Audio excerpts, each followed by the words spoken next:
Syed Mohammad Ashraf, Founder President, All India Ulema and Mashaikh Board, Shauki Ibrahim Abdul Karim Alam, Grand Mufti of Egypt, Sheikh Hashimuddin Al Gailani from Baghdad, Abdul Rahim Muhammad Okur from Jordan, Syed Minajur Rahman from Bangladesh, Diwan Ahmad Masood Chishti from Pakistan, Syed Nizami from Nizamuddin Dargah, and Syed Chishti from Ajmer Sharif. My minister colleague, scholars and Sufis from India, our guests from neighbors and from nations far beyond, welcome to a land that is a timeless fountain of peace and an ancient source of traditions and faiths, which has received and nurtured religions from the world.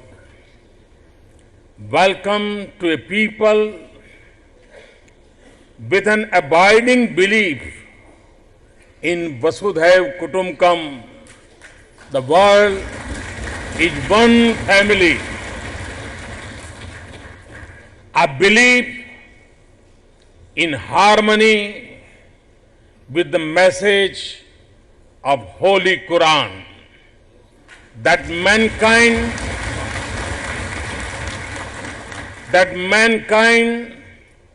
were one community, then they differed among themselves. A creed accord, in the words of the great Persian Sufi poet Sadi, written in the United Nations, that human beings come from the same source. We are one family. Welcome to the ancient city of Delhi, built by the genius of diverse peoples, cultures, and faiths. Like our nation, the city's heart has a place for every faith, from those with few followers to those with billion believers. It is a magnificent shrine, includes the dargahs of great Sufi saints Mahbub-e-Ilahi and Hazrat Bakhtar Kafi, that draw people from all faiths and all corners of the world. This is an extraordinary event of great importance to the world at a critical time for humanity. At a time when the dark shadow of violence is becoming longer, you are the noor, or the light of a hope.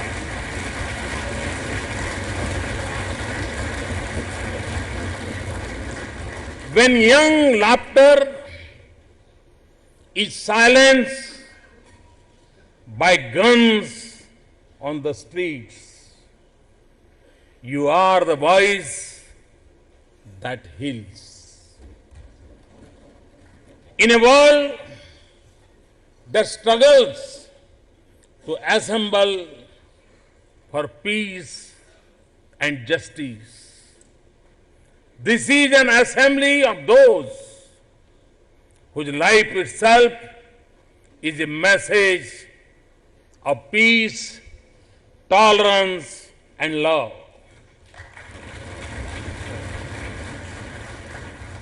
You have come from different lands and cultures, but you are united by a common faith.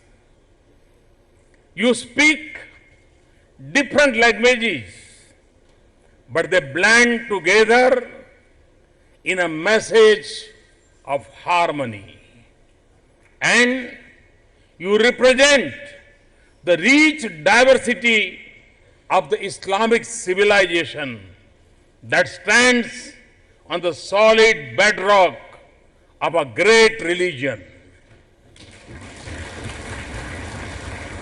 It is a civilization that reached great heights by the 15th century in science, medicine, literature, art, architecture, and commerce. It drew on the immense talents of its people and also Islam's engagement with diverse civilizations. Ancient Egypt, Mesopotamia and Africa, the Persian, Central Asian and Caucasian lands, the regions of East Asia, and with Buddhism and Indian philosophy and science. As it enriched itself, it also enriched the world. It set once again an enduring lesson of human history.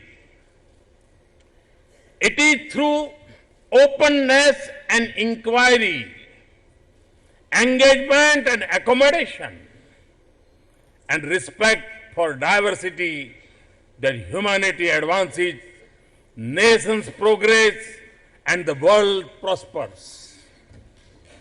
And this is the message of Sufism, one of the greatest contributions of Islam to this world.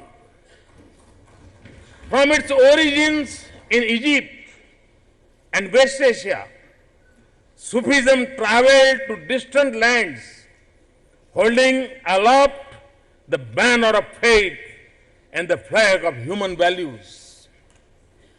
Learning from spiritual thoughts of other civilizations and attracting people with the life and message of its saints.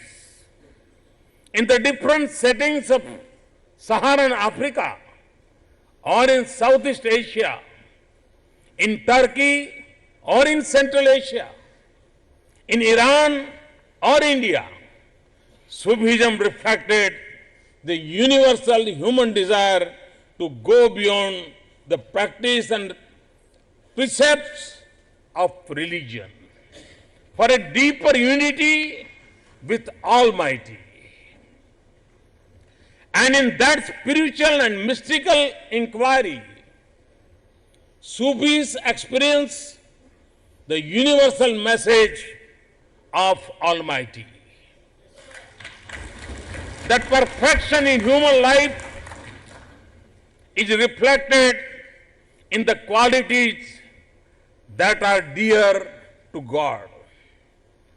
That all are creation of God, and that if we love God, we must also love all His creations.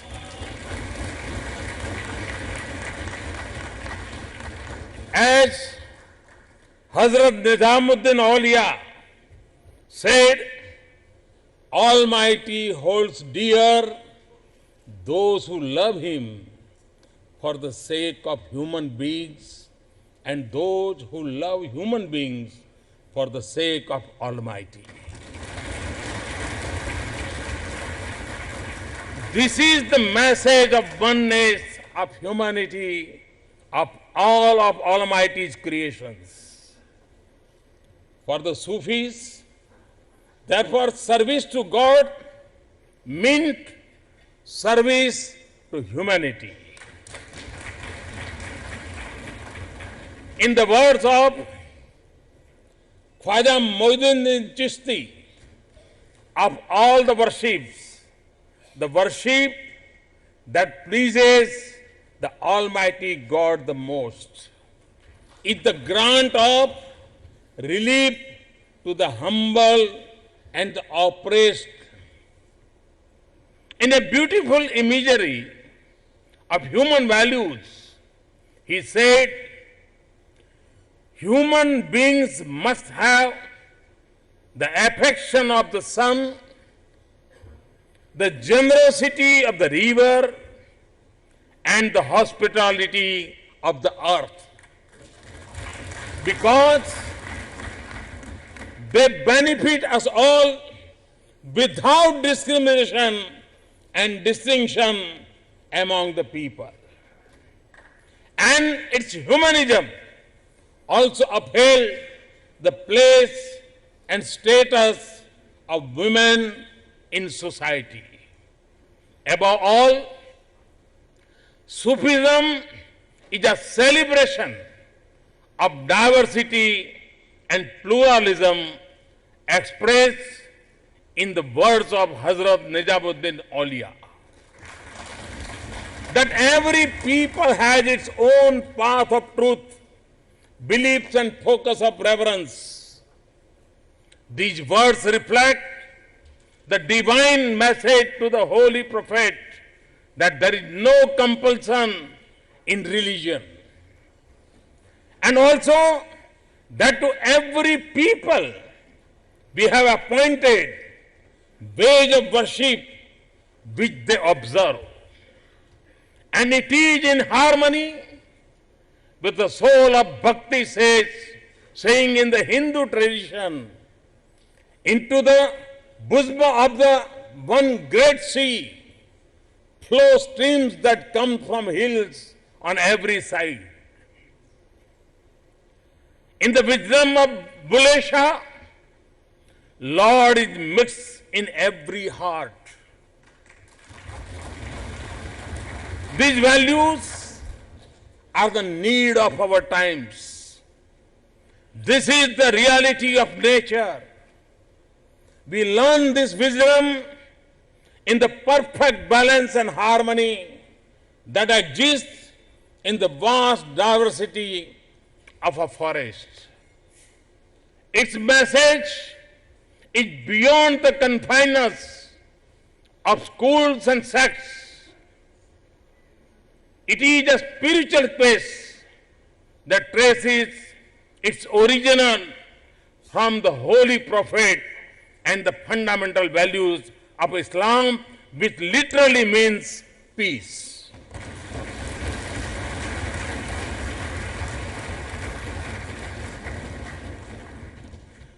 And it reminds us that when we think of the 99 names of Allah,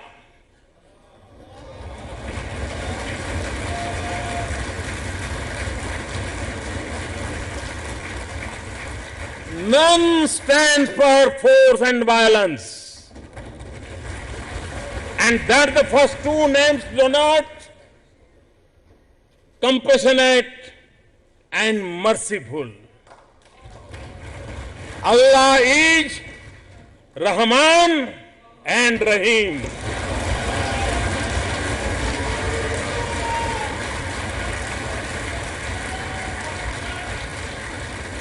Sufism is the voice of peace, coexistence, compassion, and equality, a call to universal brotherhood.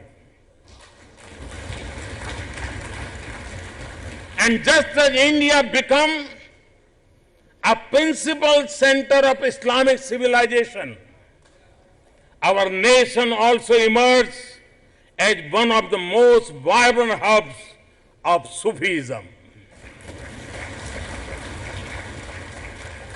Sufism became the face of Islam in India, even as it remained deeply rooted in the Holy Quran and Hadith. Sufism blossomed in India's openness and pluralism.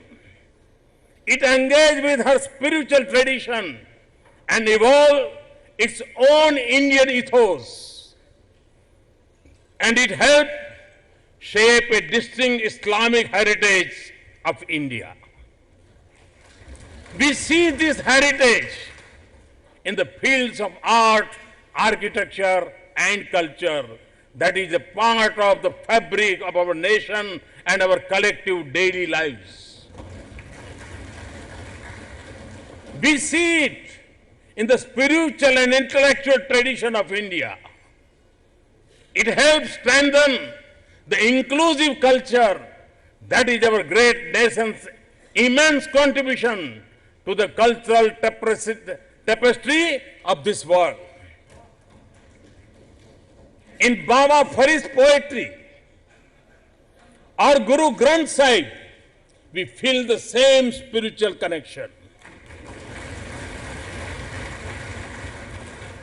We see compassion in the langars of Sufi shrine and the village tombs of local peers that attracted the poor and hungry. The words of Hindvi were spoken in the Sufi khanqahs. Sufism's contribution to poetry in India is huge. Its impact on the development of Indian music is profound. None had greater impact than the Sufi poet, musician Amir Khusro.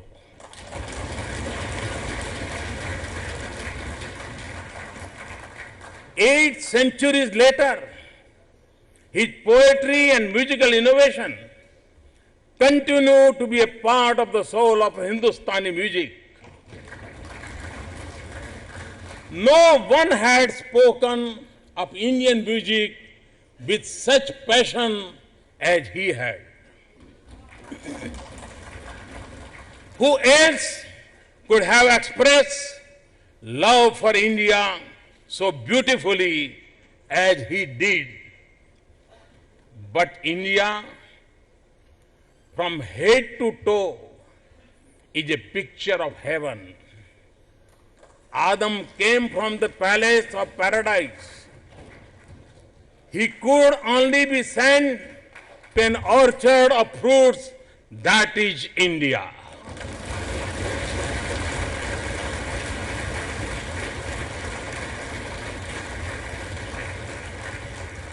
If India is not paradise, how could it be made the abode of the peacock, the birds of paradise? It is this spirit of Sufism, the love for their country and the pride in their nation, that define the Muslims in India. They reflect the timeless culture of peace, diversity, and equality of faith of our land. They are steeped in the democratic tradition of India, confident of their place in the country, and invested in the future of their nation. And above all, they are shaped by the value of the Islamic heritage of India. It affords the highest ideals of Islam and have always rejected the forces of terrorism and extremism. Now as they travel to different parts of the world, they are the ambassadors of the values and traditions of our nation. As a nation, we stood against colonialism and in our struggle for freedom. At the dawn of independence, some choose to go away. And I believe that it also had to do with the colonial politics of that time.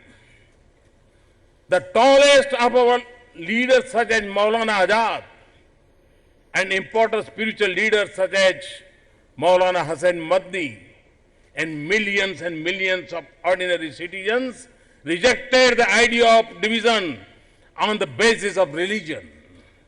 Now, India is moving forward on the strength of the struggles, the sacrifices, the bravery, the knowledge, the skill, the art, and the pride of every member of every faith in our diverse and yet united nation. Like the strings of sitar that each produces a note, but come together to create a beautiful melody. This is the spirit of India. This is the strength of our nation. All our people, Hindus, Muslims, Sikhs, Christians, Jains, Buddhists, the micro-minority of Parsis, believers, non-believers, are an integral part of India. Just as it once come to India, today Sufism from India has spread across the world. But this tradition that evolved in India belongs to the whole of South Asia. That is why I urge others in the region to nurture and revive this glorious heritage of ours. When the spiritual love of Sufism, not the violent force of terrorism, flows across the border, this region will be the paradise on earth that Amir Khusro spoke about. Let me paraphrase what I have said before. Terrorism divides and destroys us. Indeed, when terrorism and extremism have become the most destructive force of our times, the message of Sufism has global relevance. In the centers of conflict in West Asia, to calm cities in distant countries, in the remote villages of Africa, to the towns in our own region, terrorism is a daily threat. Each day brings us terrible news and horrifying images of such schools turned into graveyards of innocence, of prayer gatherings turned into the funeral processions, of call to prayer or adhan drowned by the sound of explosions, of blood on the beaches, massacres in malls and smoldering cars on streets, of thriving cities ruined and priceless heritage destroyed, and of parents bearing coffins, entire communities dislocated, millions displaced, and refugees caught between fire and stormy seas.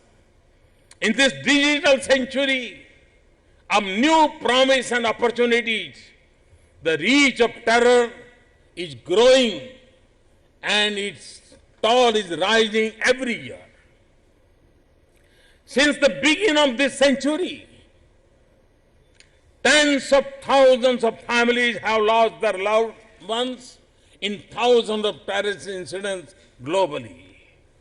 Last year alone, I'm talking about 2015. Last year alone, over 90 countries experienced terrorist attacks. Parents in 100 countries live with the daily pain of their children lost to the battlefield of Syria. And in a globally mobile world, one incident can claim citizens of many nations. Every year, we spend over $100 billion on securing the world from terrorism. Money that should have been spent on building the lives of the poor. The impact cannot be fully captured in statistics alone. It is changing the way we live. There are forces and groups that are instruments of state policy and design. There are others recruited to the cause in misguided belief. There are some who are trained in organized camps. There are those who find their inspiration in the borderless world of cyberspace. Terrorism uses diverse motivations and causes, none of which can be justified. Terrorists distort a religion whose cause they profess to support. They kill and destroy more in their own land and among their own people than they do elsewhere. And they are putting entire regions to peril and making the world more insecure and violent. The fight against terrorism is not a confrontation against any religion. It cannot be. It is a struggle between the values of humanism and the forces of inhumanity. It is not a conflict to be fought only through military intelligence or diplomatic means. It is also a battle that must be won through the strength of our values and the real message of religions. As I have said before, we must reject a link between terrorism and religion. Those who spread terror in the name of religion are anti-religious. And we must advance the message of Sufism that stands for the principles of Islam and the highest human values. This is a task that states, societies, sages, scholars, and families must pursue. However, to me, the message of Sufism is not just confined to combating terrorism. The values of harmony, welfare, compassion, and love for human beings are the foundation of a just society. That is the principle behind my creed of Sabka Saath, Sabka Vikas. And these values are important to preserve and nurture diversity in our societies. Diversity is a basic reality of nature and source of richness of a society, and it should not be a cause of discord. We need not just constitutional provisions or legal safeguards, but also social values, an inclusive and peaceful society in which everyone belongs, secure about his rights and confident of her future. This is also a time of great flux and transition in the world. The middle of the last century was an important turning point in history. A new world order emerged. Many new nations were born. At the beginning of the new century, we are at another point of transformation on a scale rarely seen in human history. In many parts of the world, there is uncertainty about the future and how to deal with it as nations and societies. These are precisely the times that the world is most vulnerable to violence and conflicts. The global community must be more vigilant than ever before and counter the forces of darkness with the radiant light of the human values. So, let us remember the teaching of Holy Quran that if anyone slew one innocent person, it would be as if they slew a whole people. If anyone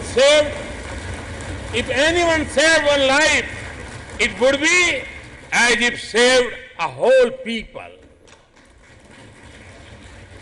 Let us be inspired by the message of Hazrat Mohdin Chishti. With your spiritual light, dissolve the clouds of discord and war and spread goodwill, peace and harmony among the people. Let us remember the infinite humanism in Sufi poet Jalaluddin Rumi's words contain all human faces on your own without any judgment of them. Let us also leave the sermon of Bible that calls us to do good, seek peace and pursue it. And one day in Kabir's observation that a river and its waves are one. And Guru Nanak Dev Ji, prayer that Lord may everyone in the world prosper and be in peace. Let us be inspired by Swami Vivekananda's appeal against divisions and for people of all religions to hold the banner of harmony, not of dispute. Let us also reaffirm the enduring message of Ahimsa of Lord Buddha and Mahavir.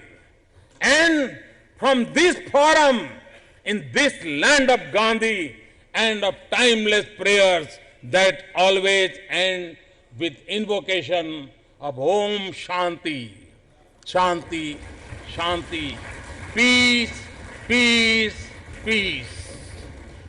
Peace within and in the world. Let us therefore send a message to the world, a melody of harmony and humanity, the embrace of diversity, the spirit of oneness, of service with compassion and generosity, a resolve against terrorism, a rejection of extremism, and a determination to advance peace. Let us challenge the forces of violence with the kindness of our love and universal human values. And lastly, let us restore the light of hope and turn this world into a garden of peace. Thank you for being here. Thank you for what you stand for. Thank you, thank you, thank you for the role you are playing in building a better world. Thank you very much. Thanks a lot.